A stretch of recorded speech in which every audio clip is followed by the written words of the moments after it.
Hello and welcome everybody, it's Matt from Pure MTG. So I have the Secret Lair 30th Anniversary Countdown Edition. I finally got mine. I had to go pick it up because, you know, working third shift, you don't get things delivered if it requires signature, basically. But anyways, so I'll be honest, I don't 100% know what's all in here. I know that there's a Shark Typhoon. I know that the value of cards was higher than the number of dollars required to purchase. So I bought it. And I kind of wanted to surprise myself to see what was in here. And from what I understand, there's 30 packs. This contains 30 cards, but from what I understand, it contains 30 packs of cards. And then each one of them has a chance of being foil. And then there might be a random card put in. I don't know. So I figured I'd open it up and kind of share you guys my experience. So for right now, cheers to another 30 years. Let's be honest, you're going to open all of these at once. You are correct. So they added a 30-sided die. 30-sided die to celebrate 30 years of Magic, I assume. Is there any, is there Magic 30 anywhere on it, or is it just a standard die? See, that's a little unfortunate. There's no symbol on it. That means just anybody can make these. It's just no different than any 30-sided die at all. You'd think the 30 would have, like M30 or something? And there's even a little, blemish in mine. Right there. It's a little unfortunate. Yeah, it's actually a hole in it. Anyways, so that's that. There's nothing else in the box. Nothing, no secret compartments. From what I understand, Secret Lair sometimes have secret cards in there, which I think is kind of cool.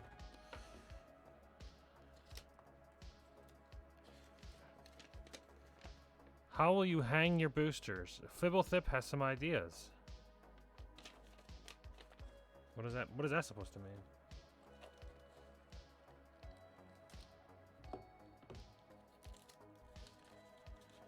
So there's, I guess, hangers?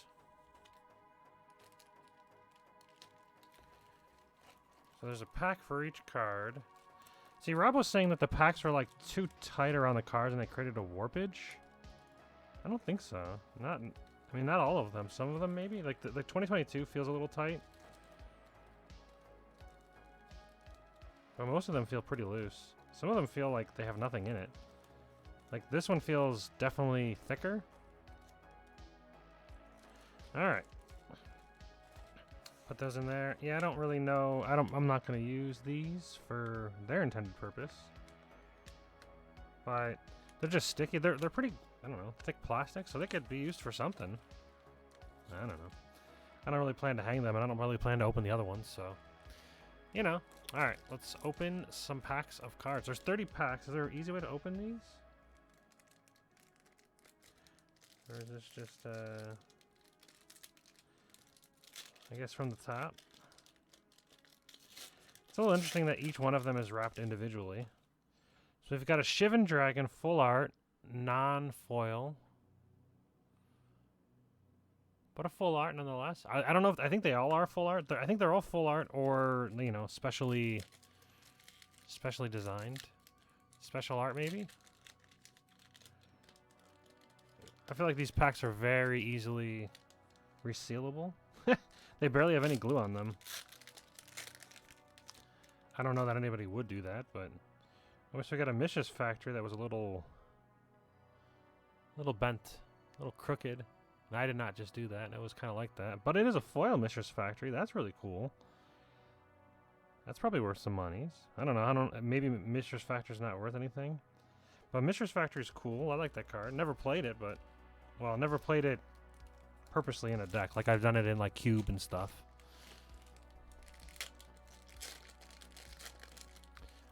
Boom, what else we got? We got a Necropotence non-foil full art, specialty edition. Pretty cool there.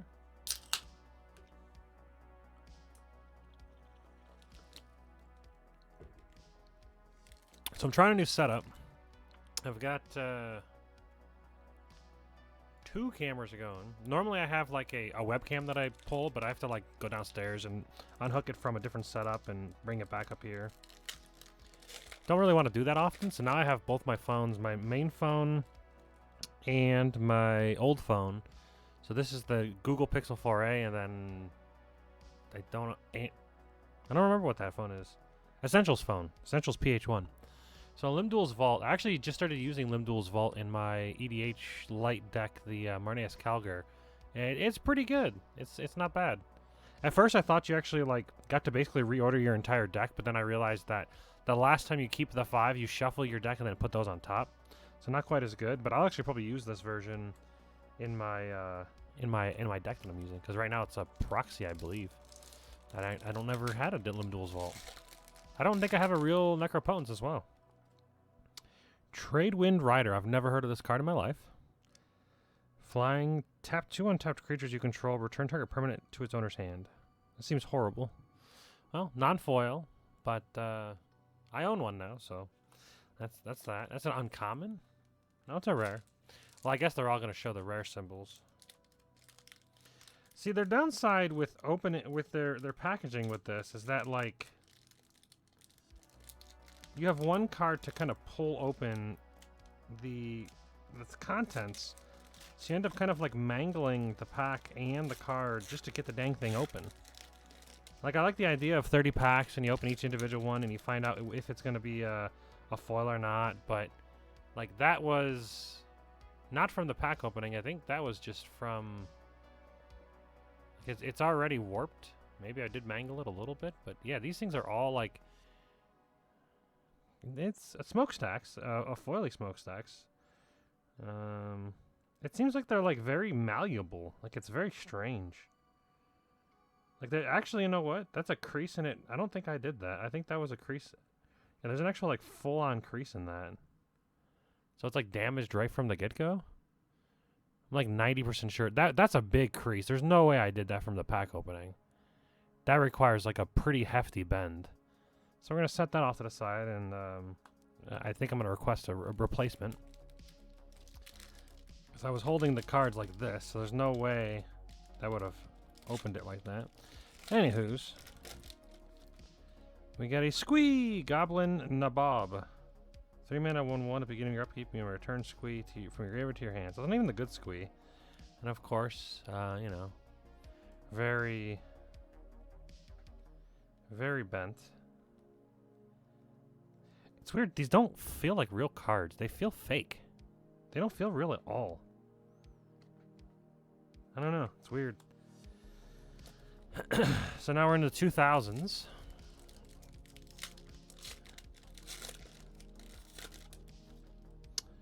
Lynn Civvy, Defiant Hero. Oh, by the way, I've never heard of this Squee specifically, Tradewind Rider, or Lynn Civvy. 3 mana, 1/3. Search your library for a rebel permanent. Put that card onto the battlefield, or put target rebel from your graveyard onto the bottom of your library. Non-foil.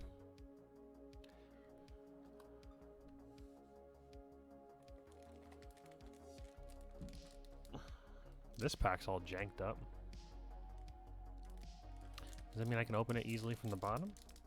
It's like it's melted. Like, I don't know if you're able to see that. Yeah, it's like it's melted and there's like a hair in it. Or it's just maybe just melted plastic. Yeah, there's no way to like... I'm gonna... You know what? Can I like...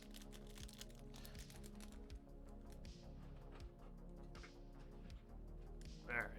We're gonna risk it with scissors. I think it's actually just less chance of damaging it if I just cut off at the edge here.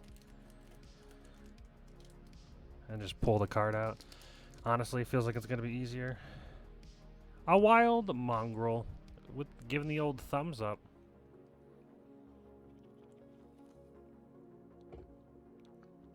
I picked up some Ruby Red Squirt. Haven't had this in a very long time.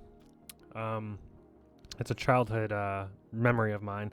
I used to work with my grandpa or my uncle on his ice cream truck, and I remember I found Ruby Red Squirt and I loved it. And that was my go-to drink anytime I went out with him. Discard a card, you get to 1/1 till end of turn. It becomes the color of your choice. A dog. Yeah, I think I'm just gonna open all cards with the scissors. Just push the card all the way down to the bottom and it should be safe. Put my finger in front so that I can't, there's no way to cut it. It seems like the safest route here because That'll actually prevent any kind of potential damage going forward. I don't think I did the smoke stacks, but if I did, I'll review the tape and I'll make sure. I'm fairly certain that would have required a pretty massive bend in order to do that. So Genesis. Beginning of your upkeep, if Genesis is in your graveyard, you may pay 3 if you do return to a card from your graveyard to your hand. 4/4. Never heard of this before. Heard of Genesis Wave, but not just straight up Genesis.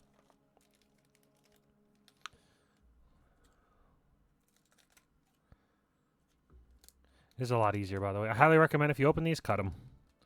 Ooh, Chrome Mox, not foil. That's unfortunate. If this was foil, this would have been a really big hit, but I don't know if this one can be foil, but I know the Chrome Mox was one of the big hits. But, really good card. Unfortunate it's not foil. At least it's not damaged. Hell, if it was foil, it might be damaged anyway, so. But I do not own a Chrome Mox, so it is nice to have one. I own proxies of Chrome Moxes, I think. A Glimpse of Nature. Whenever you cast a creature spell this turn, draw a card. It's pretty good. Non-foil. I like the art of it. Looks pretty nice. We're up to 2005. See, I don't know the years of Magic as well as I do, like, sets. So, like, 2005, I couldn't even tell you a single set in 2005. But a card, I might be able to tell you, like, you know, if I remember it or not. A Lightning Helix. Yep, I remember Lightning Helix. Lightning Helix used to be big boy card.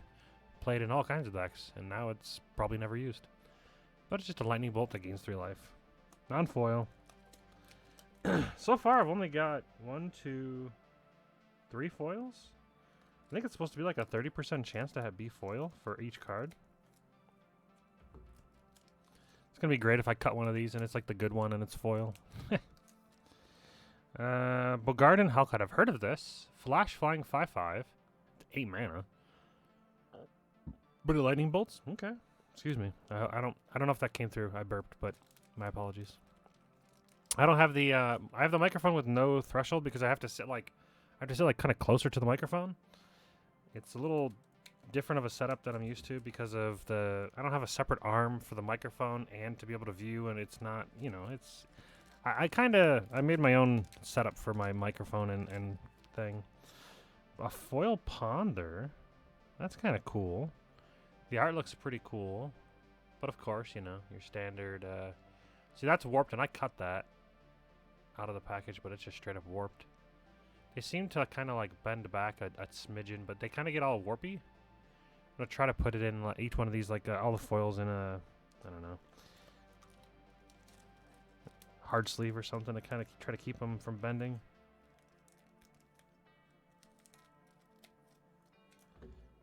So that's 4 foils?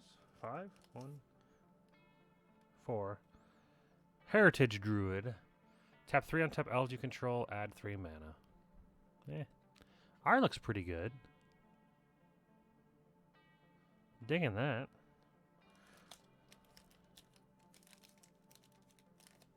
$2009. See, a lot of these cards I could kind of care less about. Like, I don't actually even think they're worth anything. I think the big hits would be Necropotence, Chrome Mox. Ooh, Bloodbraid Elves. I don't love this art, to be quite honest. It's very, like... It's foil, which I like. Look at how glossy that is. It's so weird. Super glossy. It actually looks fake. And I see it. I think I see what Rob was saying about the edges. I don't know if I'll be able to pull, like... He was saying that like the edges are sharp. You kind of see how there's like a fold over to the edge. It's like the thing that they used to cut it was like dull as they punched it from the back, or not as sharp as it could be or whatever. And it kind of cut it at an angle. You can actually see the edge. See how it's kind of beveled? So it kind of creates this like weird sharp edge on the foils. I don't think all of them are like that. No, yeah, all of them. All of them have like this sharp, weird edge. But yeah, Bloodbraid Elf is a nice card. I actually use Bloodbraid Elf still. It's got Cascade on it, so I basically play every card that has Cascade in blue, green, and red. You know, the Animar Cascade deck is one of my favorite decks. It's my go-to. Anytime anybody asks to play Commander, it's probably my go-to deck. A Sun Titan! Also, quite mangled. But I mean, I don't know. It's foils at this point. What are we gonna expect? This one looks pretty cool. I'm glad that it's foil. I mean, it's obviously worth nothing, just because Sunsight's been printed in every set possible. This is maybe unique art, so maybe it's worth a few dollars. But it looks really cool in foil. But again, look at how glossy they are. It's very strange. Normally the real Magic cards aren't that glossy.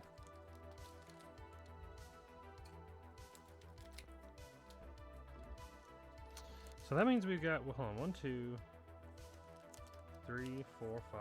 Oh, another foil. Birthing Pod. I do like Birthing Pod.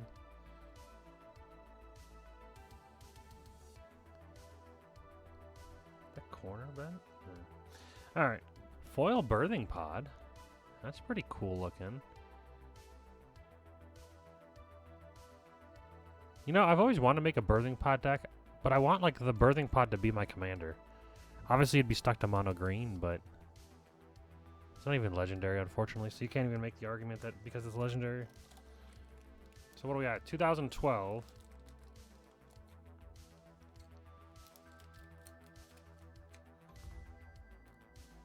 It's funny, I meant to order 2 of these, and the website was all, you know, messed up, as you all know. Anybody that was trying to buy it, they know this. And I ended up ordering 4 on accident because I ordered 2 twice. And they were like, do you want to keep these? And I was like, I guess. I mean, now I've got 3, you know. It's not a bad thing to have, I guess, if it maintains its value. Ooh, Deathray Shaman. This would have been a really cool foil. I actually really like Deathray Shaman. Super universal. Just does all kinds of things. It's kind of like Scoos, but like better. And it's cheaper. It's a 1-drop. And it's an elf. I mean, it's got all kinds of stuff going for it. 2013. Why does this look all weird? It's a mythic. Elspeth Sun's Champion. Is this a Planeswalker? Oh, it is a Planeswalker. Non-foil. Unfortunate. So it's a Planeswalker, but it looks really friggin' weird. Put 4 loyalty use counters on Elspeth. Opponents can attack Elspeth as though she were you. Any damage she suffers depletes that much loyalty. If Elspeth has no loyalty, she abandons you. Aww. She abandons you? That's sad. That would have been a cool foil. I think I hit like 3 foils in a row, so now I'm gonna go with a drought. A dry drought. I guess it's kind of the same thing, so that'd just be a drought. Dry Spree? Siege Rhino. Oh, this guy was a monster in Standard. Very unfortunate. I pulled a bunch of these, and I should have sold them during Standard. One of those cards that, like, the moment it fell out of Standard, dropped to, like, 25 cents.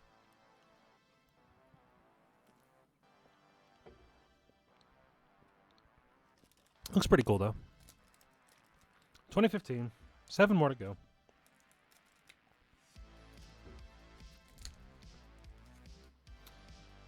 A Dragon Lord Ojutai. 5 mana, 5/4. Flex proof. It's got flex proof as long as it's untapped. And deals combat damage to a player. Look at the top 3 cards of your library. Put one of them in your hand. This was also a monster in Standard, wasn't it? Standard Control, if I remember correctly. It would be one of the ways that they would kind of close out the game. Since it protects itself when it comes out. You don't have to worry about it getting removed. You can kind of worry about just keeping control on your opponent. It's a 5/4, so it's already a 4th of their life. 2016. It is foil, which is cool. It's like this is one of the tightest packs. You can kind of see how like it's actually like bending the card. This might not even be a foil, but it's like super tight. This is definitely the tightest pack there was so far. It is a foil. Okay. Thalia Heretics Cathar. 3/2 first strike. Creatures and non-basic lands your opponents control enter the battlefield tap. I've actually played against this a few times in Commander. It's really annoying. Because it's only opponents. So it doesn't affect them at all. So it's just a really annoying creature. Especially in some of my decks where I play like maybe one non-basic land. Or one basic land rather. Maybe. Sometimes I'll run just a singular basic land just in case like somebody like paths me or whatever. 2017. Oh, that was foil? Yeah, it was foil. Oh, Nicobolas Chibi. If this was foil, that would have been sick. I'd trade this for foil all day. Damn it.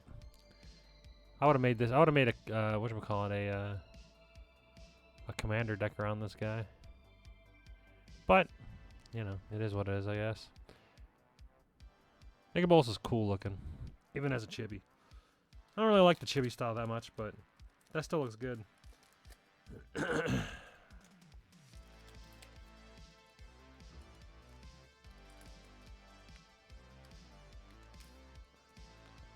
Arclight Phoenix, another standard staple. As of 2018, yeah. I've watched a few of the tournaments with this guy. This guy can be a monster. Non-foil. That's pretty good though. I hope all these arts are unique. I think Necropotence is not. So not every art might not be unique. 2019, 3 more to go. So far, no specialty cards or no like random fun cards put in. The last pack, 2022, is thicker than the rest. So maybe. Emery Lurker of the Lock. 1/2.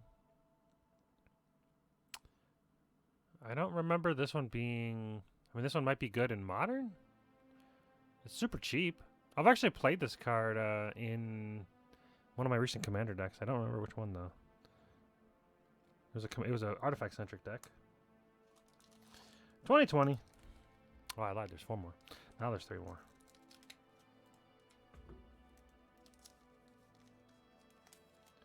Shark Typhoon, non-foil. Sad times. This would have been a really nice foil. Unfortunate. I do like this art style, though. This would have been a really cool to have as more... I would have rather this be Cyclonic Rift. I mean, for obvious reasons. One, because I don't own a real copy of Cyclonic Rift. I think I sold it. Yeah, you can see that. You can see the edge really well on here, on this card. See how it has like this like really weird... It's not foil, but it's got the... You can see the lip on it. Very strange. I guess that's one of the downsides of going through a... I think this was like a different company that they normally don't use. It was called Technicolor is where it came from. I don't know if that's like a standard place they print stuff. Maybe that's where they put their secret layers or something, but I would say they didn't do an amazing job. Elite Spellbinder. Wow, that looks crazy trippy. Kind of looks like Superman-ish, like superhero-ish, not Superman, superhero-ish. This is also another staple in Standard when it was in Standard, I think. I don't really play Standard that much, so I could be pulling some of this out of my ass. So yeah, this is way thicker than every other card, or every other package. So this is probably where like any kind of specialty card would be. I don't remember which one Rob said that he got. Yeah, there's definitely 2 cards in here. So it's Nashi Moonsage Scion. I actually don't even know what this is. A Rat Ninja? Oh, from Kamigawa, right? And then the foil in the back. Lotus Field. So it is the same. That is the one he pulled. Foil Lotus Field. That's kind of lame, honestly. If it's a Lotus Field in every single slot in the last pack, I mean, it does look really friggin' good. But, like,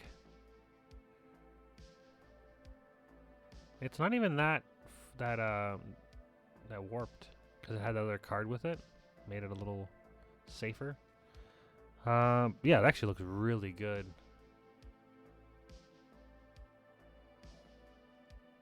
Well, there we go. 30 years of Magic the Gathering, of which I know about more than half.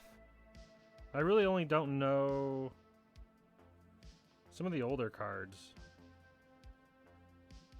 Like, I've heard of Heritage Druid, but I don't really know how relevant it was. Genesis, never heard of before in my life. Wild Mongrel, I don't know specifically Wild Mongrel, but I know there's another Mongrel that's better than it. I think. I never heard of Liv Civi before, or Lin Civi before. Never heard of this specific Squee. I know the Squee that comes back from Exile. Smokestacks. I mean, that's unfortunate. I don't think I did that, but I'll have to review the tape to make sure. If not, then if I didn't do it, then I'm gonna make sure to get a replacement. Hopefully, they can just send me a replacement of this one. I don't even remember what pack it came from, but I can review the video. Never heard of Tradewind Rider before in my life. And everything else I've pretty much heard of. Yeah, it's unfortunate. The Chrome Mox would have been awesome foil. The Nicol Bolas would have been awesome foil. Overall, I didn't really get... I mean, I got Birthing Pod foil, which is nice. So how many foils did I get? I got... I'm not going to count Lotus Field, because Lotus Field always comes foil, so far to my knowledge. It's like the specialty card. And I don't 100% remember the odds of what how much a foil... Or how many are supposed to be foil. So I got 1, 2, 3, 4, 5, 6, 7, 8, 9, 10. Yeah, I got 10 foils out of 30. Just a 30% chance. That might be accurate. But why not the Chrome Mox or the Nicol Bolas? Why not? I didn't really get anything that's worth money, I don't think. But maybe like the specialty Sun Titans or the Blood Braids, maybe they're worth something. I haven't looked up any of the values of the cards. I just know that with the Chrome Mox, it made it like a pretty good value. The Necropotence, maybe the Limdol's Vaults are worth a little bit. Oh, I got the Ponder 11. So slightly higher than 30%. Well, anyways, thanks for watching, everybody. Glad I could share this with you guys. Hopefully, I was the one that caused the damage of the smokestacks, because if it is, then that's my own fault. I mean, like I said, it's difficult. I highly recommend cutting them. Do not, just push the card all the way to the end. Use your finger to gauge where the card is, and then cut, don't cut past your finger, and make sure to cut straight. Hell, you could even cut to the right to make sure that you're not going to break anything. But I highly, highly recommend cutting them, because trying to open them potentially caused this.